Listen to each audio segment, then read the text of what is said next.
Halo, selamat pagi anak-anak. Selamat berjumpa kembali pada hari ini dengan saya, Ibu Ursula Sani Murniati, untuk kegiatan pembelajaran agama Katolik. Ibu berharap anak-anak semua dalam keadaan sehat untuk mengikuti kegiatan pembelajaran pada hari ini.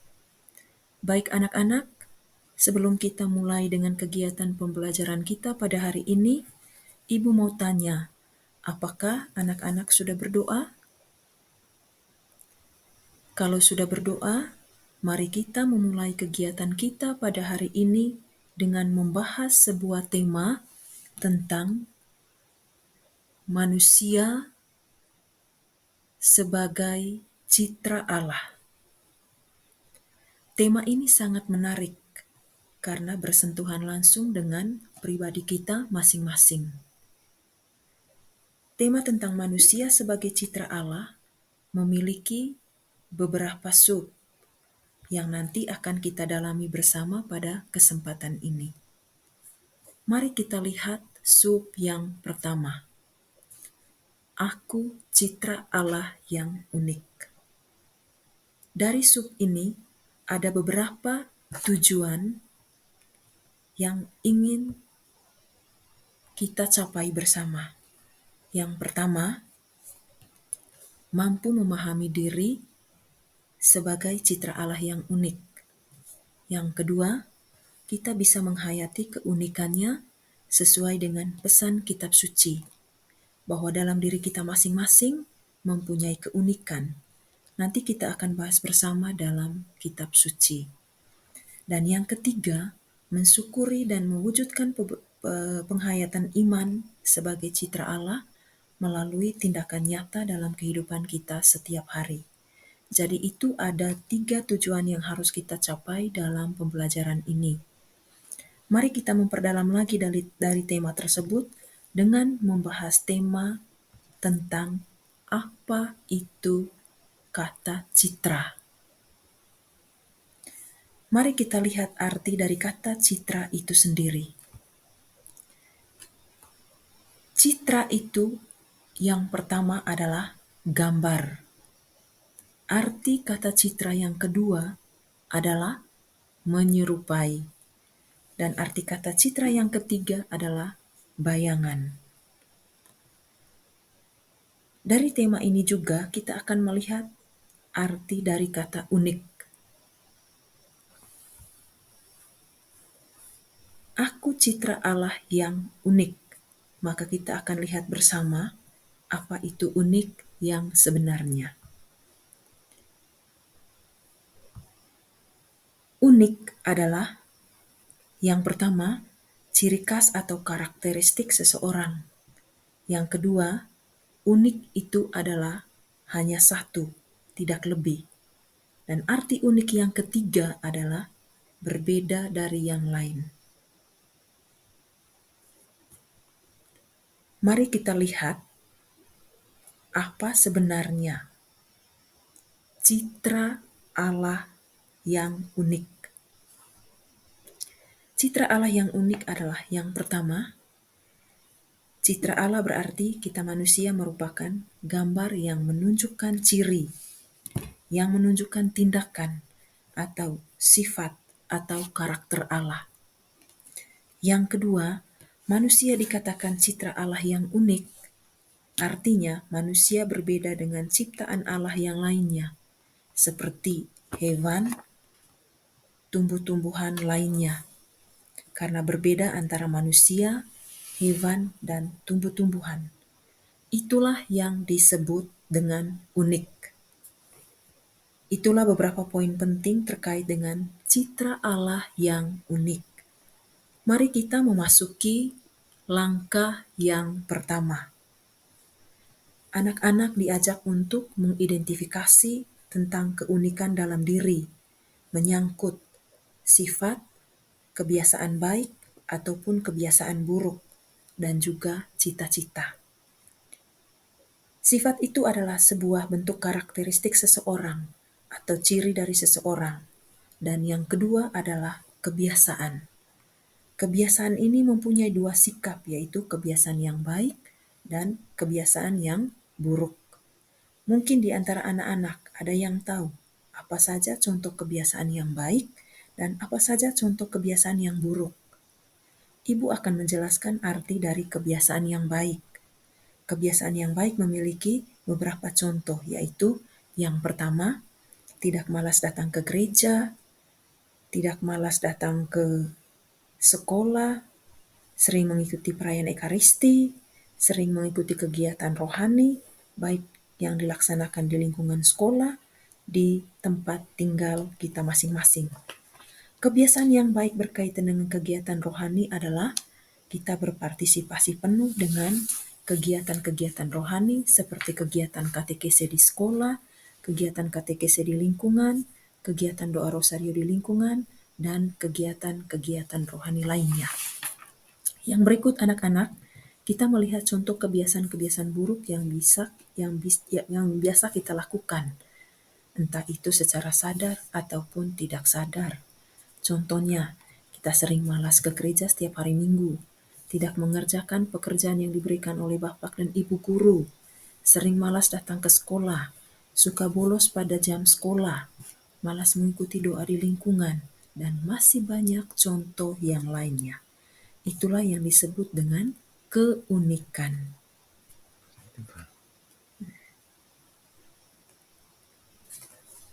Perlu diketahui. Perlu diketahui. Perlu diketahui bahwa tidak ada seorang pun manusia di dunia ini yang sama antara satu dengan yang lainnya. Itu sebabnya manusia disebut unik, karena dia sangat berbeda. Berbeda dari berbagai macam aspek, berbeda satu dengan yang lainnya, yang meliputi banyak hal dalam aspek tertentu. Misalnya terkait dengan fisik, psikis, dan kebiasaan. Anak-anak sudah bisa memahami terkait dengan tema yang kita bahas pada hari ini? Kalau sudah paham, mari kita melangkah pada langkah yang berikut. Pada langkah ini, dipersilakan kepada anak-anak untuk mengidentifikasi sikap yang sering muncul dalam menghadapi perbedaan antar manusia, seperti warna kulit, penampilan fisik, dan lainnya. Setelah kita merefleksikan dan merenungkan tentang perbedaan antar manusia, anak-anak silakan mencatat untuk bisa menjadi pedoman dalam kehidupan kita di hari-hari selanjutnya. Perlu diketahui bahwa anak-anak, perbedaan dan keunikan sering ditanggapi secara berbeda satu sama lain, dan itu terjadi di banyak orang. Perbedaan itu terkadang membuat orang seperti ada yang merasa minder dan kurang percaya diri untuk bisa berjumpa dengan orang lain ketika memberikan sebuah kepercayaan atau tugas untuk dilaksanakan. Ada orang yang tidak mempunyai rasa percaya diri atau minder karena dipahami keunikan itu sering ditanggapi secara berbeda. Ada juga yang mempersalahkan Tuhan dengan mengatakan Tuhan tidak adil pada dirinya. Tidak adil yang dimaksud, apa yang Tuhan telah ciptakan untuk dirinya sepertinya tidak diterima.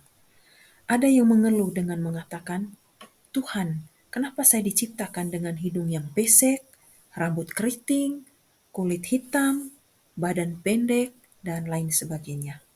Itu berbagai macam pandangan, pemahaman tentang keunikan.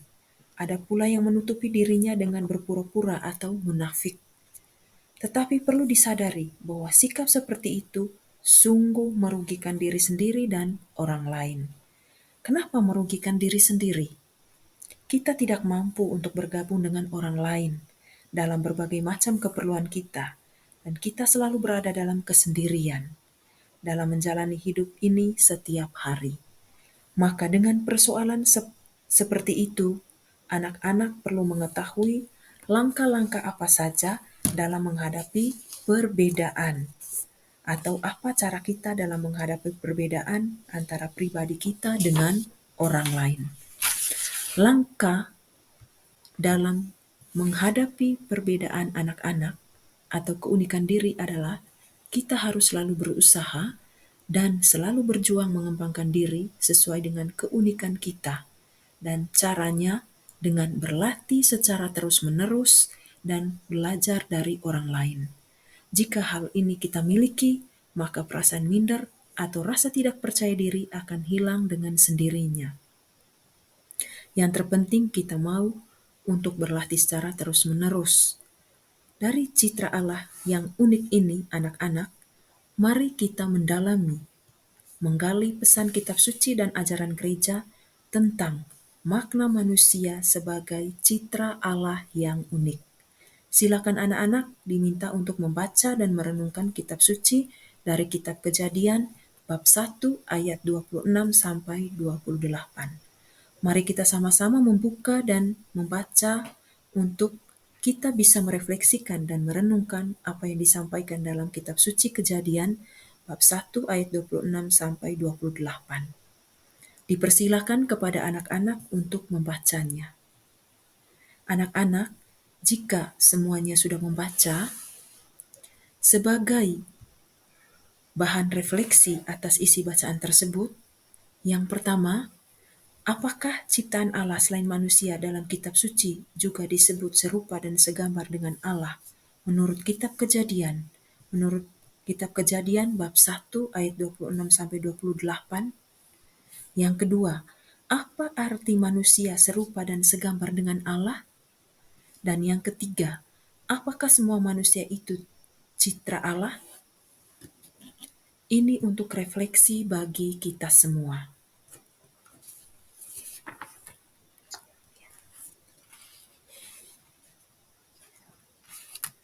Anak-anak sekalian, untuk diingat dari isi tentang manusia adalah citra Allah yang unik menurut kitab Kejadian bab 1 ayat 26 sampai 28, mari kita mendalaminya bersama. Dalam kisah penciptaan yang telah dilukiskan dalam kitab Kejadian, bahwa manusia baik laki-laki maupun perempuan diciptakan menurut gambar dan rupa Allah. Sehingga ciptaan manusia menurut gambar dan rupa Allah tidak hanya letak pada laki-laki saja dan tidak hanya letak pada perempuan saja, tetapi yang disebut manusia secara umum. Baik itu laki-laki maupun perempuan diciptakan menurut gambar dan rupa Allah.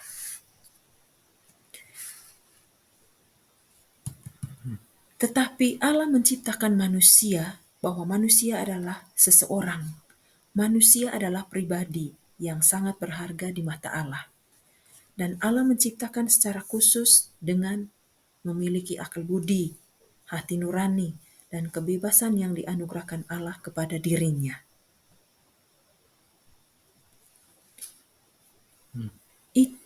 Itulah beberapa penegasan yang sudah Ibu sampaikan berdasarkan isi kitab suci.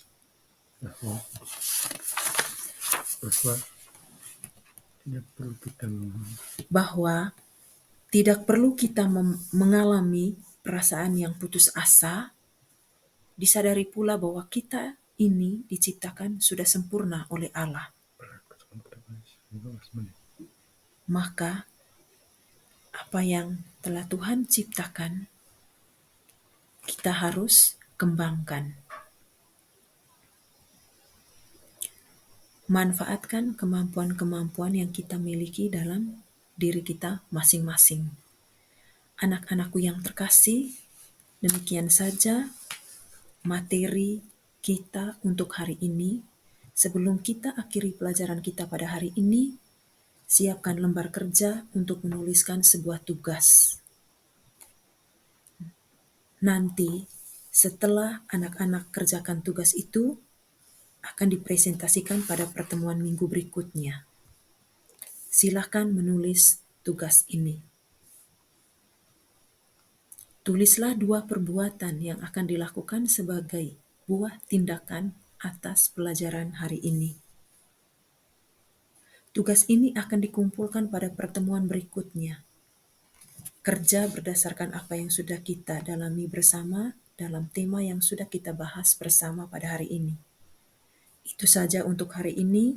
Semoga tema yang sudah kita bahas dapat bermanfaat, dipahami, dan dimengerti untuk bisa dijadikan itu sebagai pedoman dalam hidup kita setiap hari, baik di lingkungan keluarga, di lingkungan sekolah, masyarakat, dan gereja.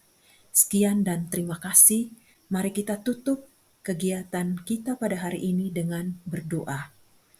Ibu minta kepada ketua kelas untuk memimpin doa. Terima kasih untuk hari ini. Nanti kita berjumpa kembali pada pertemuan berikutnya.